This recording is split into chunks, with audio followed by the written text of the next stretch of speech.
Good morning.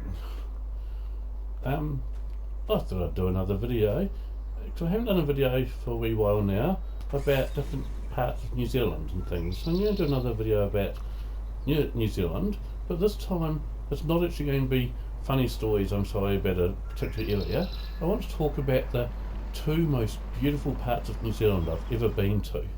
And in the little write-up to this video, when I post it, I'll include links to these places, because when you're talking about beauty of nature and beauty of the world, you can talk about it all you want, but unless you actually see it, you can't really fully grasp just how beautiful a place is. So I'm going to link a couple of videos of these places as well, so people can check out some video and actually see these places. It still won't be as good as if you actually saw them in person, but it's better than just having me describe them without being able to see a thing of them.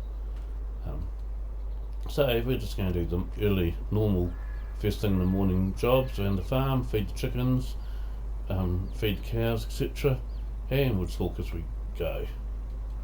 Okay, so the first place I want to talk about is Orakei, Korako. Now, Orakei, Korako is up near Rotorua, and Rotorua is the most geothermal place in New Zealand. And I know there are some geothermal places elsewhere in the world, there's even some in the States, but I'm also aware that the States is a very, very big place. So you, my viewers, I don't know whether you've ever seen a geothermal place for yourself in person or not, but in Rotorua there's an awful lot of geothermal places with a lot of geothermal activity. Okay, didn't even use a hot bag there, that's cool. Oh, I just walked into a... what happened there? Oops, that wasn't intended. Never mind, didn't matter. Anyway, so there's a lot of geothermal places, and for those that don't know what geothermal is, it's where the heat of the core of the earth, for whatever reason, has got quite close to the surface of the earth in these places. So these places tend to have that they're very, very warm. They have boiling water or boiling mud, and Rotorua has both boiling water and boiling mud, just boiling straight out of the earth. It's incredible to see. Now, Orakei, Korako is probably the geothermal place that I think is the most beautiful. It's an island in the middle of a lake, and you have to get there by boat. So you can either take a kayak and row yourself over there, or there's little ferry boat things that you can catch over there. So number can you stay there? I might move it slightly more inbound. That's better, just be on the safe side. So yes, you have to catch a boat over there because it's on an island, and the island is a fairly decent uphill climb up this island, and it takes about an hour and a half in total, so about 45 minutes each way to walk it. And when you get to the top, there's actually a cave. I understand it's one of only two geothermal caves in the whole of the world. So there's this cave, and you can climb down into the cave, and at the bottom there's a big pool of boiling water, and you can touch it with your hand, but I certainly wouldn't. You'd touch it very, very briefly. You don't want to leave your hand in there or anything, because this water is absolutely boiling and things, and so you'd get some serious burns if you weren't careful. And it does pay with anything like that where it's geothermal to check the signage, because there's a few where you can touch the water. There's an awful lot where you can't. It'd be too dangerous even just to touch the water momentarily. So the one at the bottom of the cave you can definitely touch and put your hand in, but I wouldn't leave it there for too long, well, you won't want to, because you'll feel how hot it gets. Yeah, when I talk about geothermal areas, you're probably imagining some kind of desert landscape with this boiling water and boiling mud, but Orakei, Korako is not like that. It's in the middle of native bush, So you're actually walking through ferns, and there's birds, and there's other animals and things. Well, mostly bird life rather than animal life. Although there are some small little bug type things that actually live in the area still. I don't know how they manage to live in such extreme heat and things, but they certainly do. But it's just quite incredible that you're walking through native bush and seeing these boiling mud pools and boiling water pools.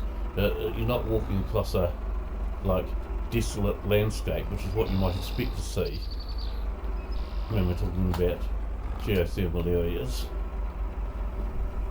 So yeah, that's Orakei, Korako.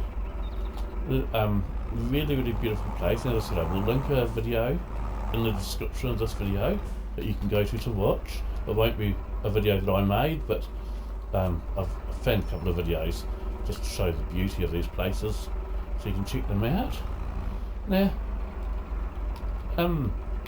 also if you're going to Rotorua, you've got things like there's a skyway. You go up, there's gondolas up the skyway, and then ride these sleds all the way back down the hill. And there's a couple of different tracks you can take. There's a fast version, a fast one and a slow one. So like if you've got a child with you on your sled singing a lap sort of thing, then you'd want to take the slow one. If you're a teenager that's all about the thrill of speed, you take the fast track. And they're well signposted and things. Rotorua also has a buried village. Now this is it was a Maori village from many years ago. It got buried in a volcanic eruption, and some of it's since been sort of excavated out, I suppose, so you can see some of the old Maori village things there. There's also a lion park, and depending on the time of year you visit, when they have cubs and things, sometimes you can pet the lion cubs. Now they do have to be careful about that. Once they get to a certain age, obviously they don't let people pet them, because they start to grow decent claws and teeth, and you wouldn't want to be petting a lion cub that might just turn around and have a go at you. See, the funny thing with lions, and like all these cubs, once they reach a certain age, but they are kept with their mothers and things, but when they're very young, you sort of let people take the cub away from its mum just momentarily, so that people can try petting them if they want to. It is quite a neat, thrilling experience petting a lion cub, but yeah, they do stop doing that once they reach a certain age, well before they're going to get dangerous, just to be on the safe side. So the last thing you want to do is to have some tourist being attacked by a lion. So in Rotorua there is an awful lot of stuff you can do. It is very much a... I thought the shovel was empty, sorry. My bad there. My bad.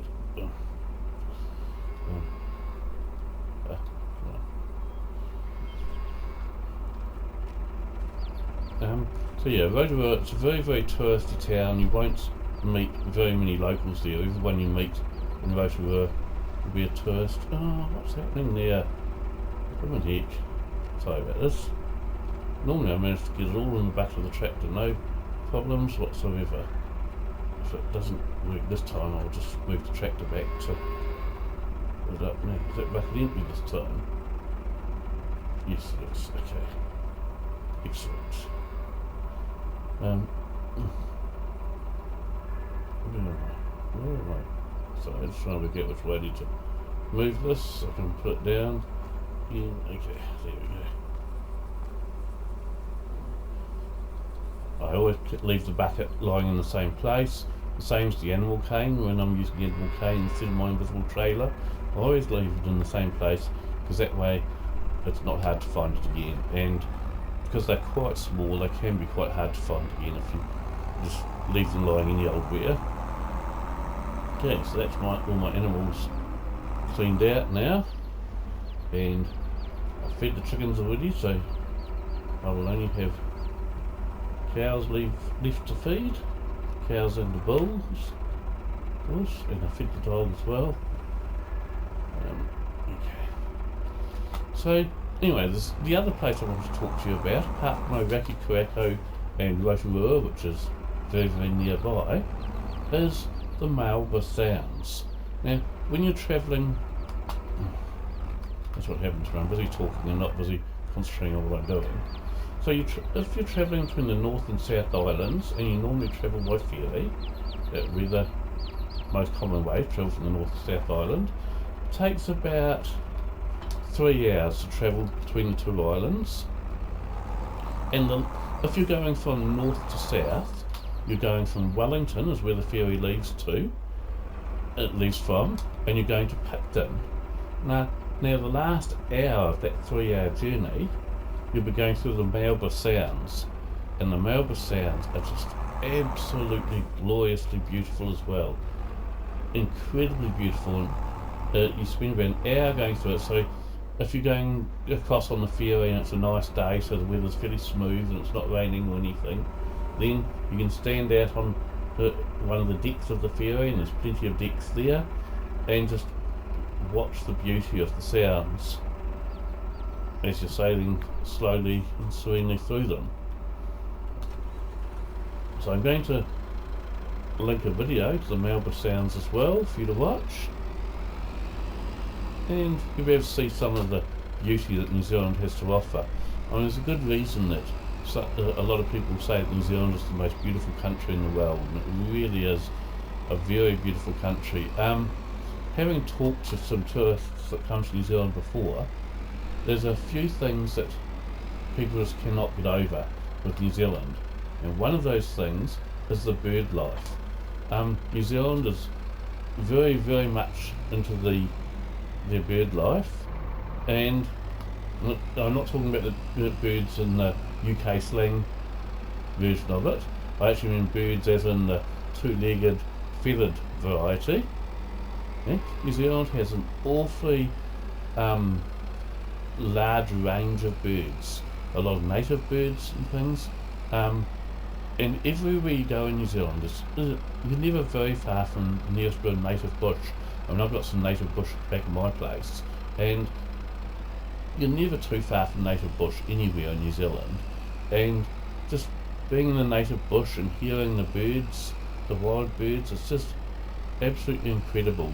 You can't help but believe in a higher power when you in the beauty of the natural bush and things. So yeah, I'm going to link a video of going through the Marlborough Sounds as well for you to watch. Just coming up here to where the bulls are, and I'll feed the bulls. Oops, sorry, I didn't mean to grab my chainsaw then. Don't need to be chopping anything down right here, right now. And this tractor that we're in right now, this is my Ford 40 series. So technically, this tractor is actually too late for this farm, because this tractor wasn't released until 1992. This is the tractor that replaced the 10 series, the Ford 10 series.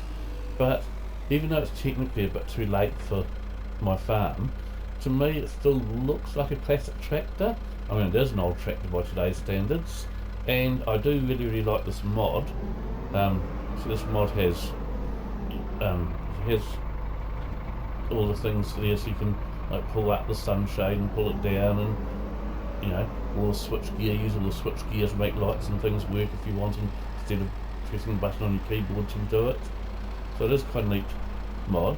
The Ford 10 series that I use also has all the same, or almost, quite far enough forward video, almost all the same functions there, opening sunroofs and windows and things like that. I don't think that the 10 series doesn't have the sun visor, but it has pretty much everything else that the 40 series has, which is why I've got both the 10 series and the 40 series on my farm, and both of them you can have as 2-wheel drive or 4-wheel drive.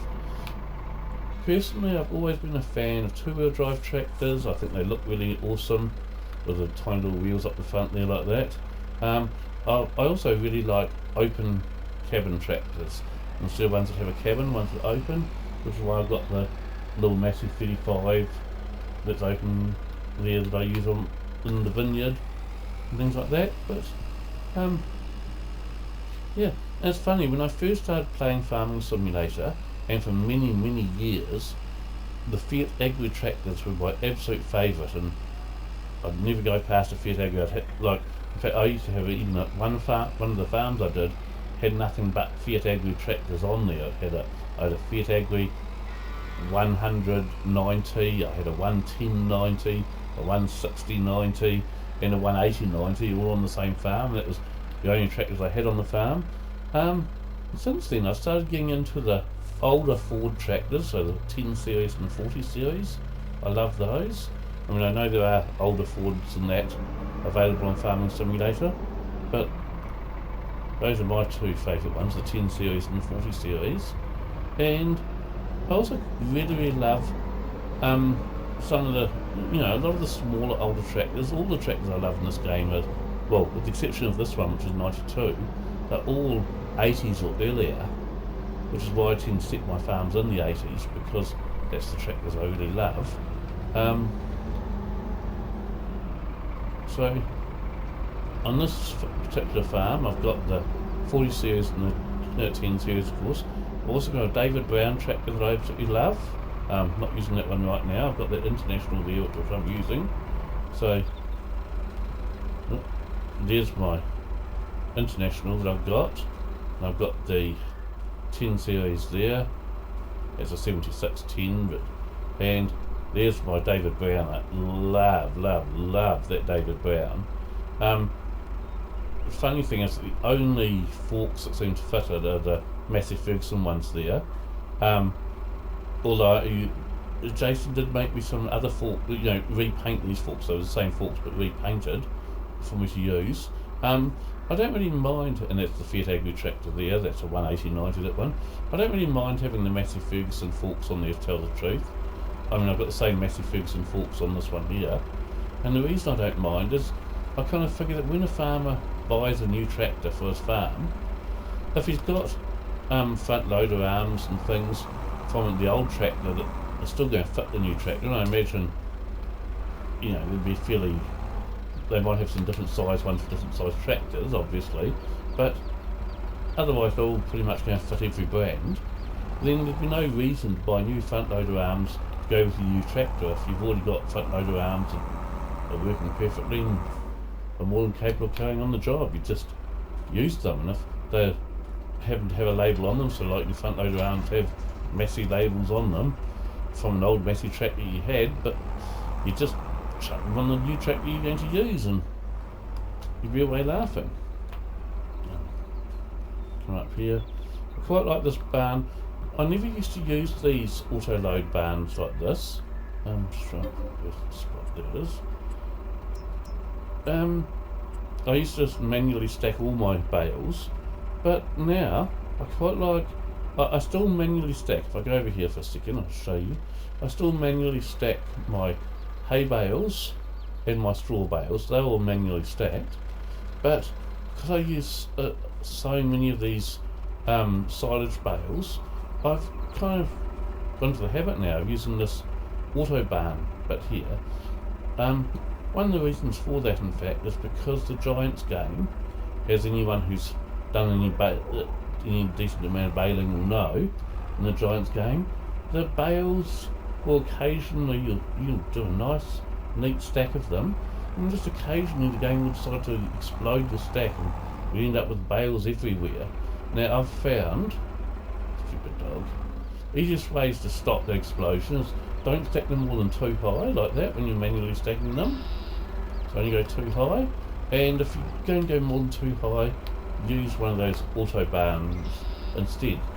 It also helps if you are playing on console, which I'm not, or a computer with limited memory, because it takes up a lot less space. So like if you're doing a multiplayer game, the auto barns are great because within the game, it's only having to remember how many bales you've got there. It's not actually, if I go over there, you see, so the computer knows how many bales I've got there, and it shows visually pictures of some. If I filled up this barn, it would actually let me carry on stacking more. As you can see there, it says this barn can hold 500 bales, and if you fill it up to here, it's about 300, so the last 200 would be invisible. But these aren't actually, so I can walk straight through these ones. They're just a visual thing until you get them out of the barn again. There. So once I go in, they're just a visual thing, but not actually having to render each bale separately. Whereas those ones in the shed to my right, just there, they're actually real bales that are sitting there. So if I tried to walk into them, I'd actually hit them and I couldn't walk through them. In fact, I can jump on top of them and stand on them if I really want to. Tractor's struggling there. As you can probably tell, I've got the REA wheels mod turned back on now, which I turned off while I was doing my vineyard work in that old Massey. It's back on now. Yeah, I love that mod, but that's what's causing the tractor to really struggle here. It's quite funny because that little International and the little David Brown down in my yard back there, with the REA wheels mod turned off, they can both quite easily pull this TMR mixer wagon, and this is the smallest TMR mixer wagon in the game, and those two small tractors can quite easily pull that if I have the REA wheels mod turned off. With the REA wheels mod turned on, neither one of them can pull it on these hills like this. They just can't do it. And even these Ford tractors, which are, I think one's 100 and I think one's 97 horse and the other one's 105 or something like that. So they're both around the 100 mark. I think one's fractionally below and one's fractionally above, and they both really struggle with a full TMR mixer wagon like this on the hills, and it really is a lot of work for them. So you can sort of see how much that mod changes the horsepower required for things. You really can't cheat the horsepower when you use the REA wheels mod. You've got to, if something says it needs 180 horsepower, you're going to need at least 180 horsepower. You can't cheat it. In fact, if it says it needs 180, it probably actually needs about 200 with that mod turned on. Okay, so that's those cows. That's my first paddock of cows fed. I've got 3 more paddocks of cows to feed still, plus the calf barn and the calf igloos, because yes, I've got more calves being born already. In fact, I haven't done the straw into the calf barn or the igloos either yet, but this video is probably getting about as long as you want to see. So I will feed the other 3 paddocks of cows off camera, plus my igloos and my calf barn. I might do the calf barn now, but it won't take very much TMR.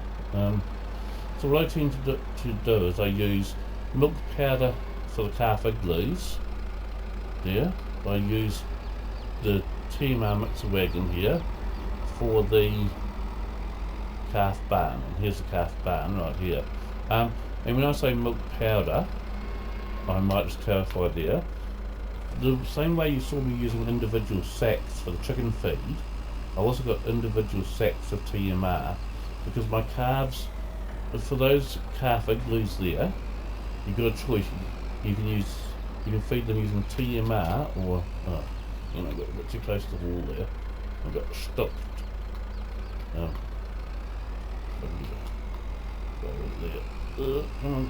Oh yeah, there you go. This one. So yeah, with these calf igloos, the 2 ways you can feed the calves, they need straw, and then you can either use milk or TMR, or accept either. Now, I don't want to use milk, because in New Zealand dairy farms at least, you don't generally use the milk from the cows to feed the calves, because that milk is worth too much money. You don't want to be using that precious milk on calves, so they use milk powder to feed the calves with instead, and that way you've got the actual genuine milk to sell. But since the farming game doesn't actually have milk powder as an option, what I've done is I've got individual sacks of TMR, and I use those, I call those milk powder. So I'm feeding my calves TMR, which they do accept, but rather than from the mixer wagon here, I use the individual sacks for the calves in the igloos. And yeah, how I normally treat it is I've got 8 calf igloos there, so I can put up to 8 calves in igloos, and then I can fit however many I want within reason within the calf barn there.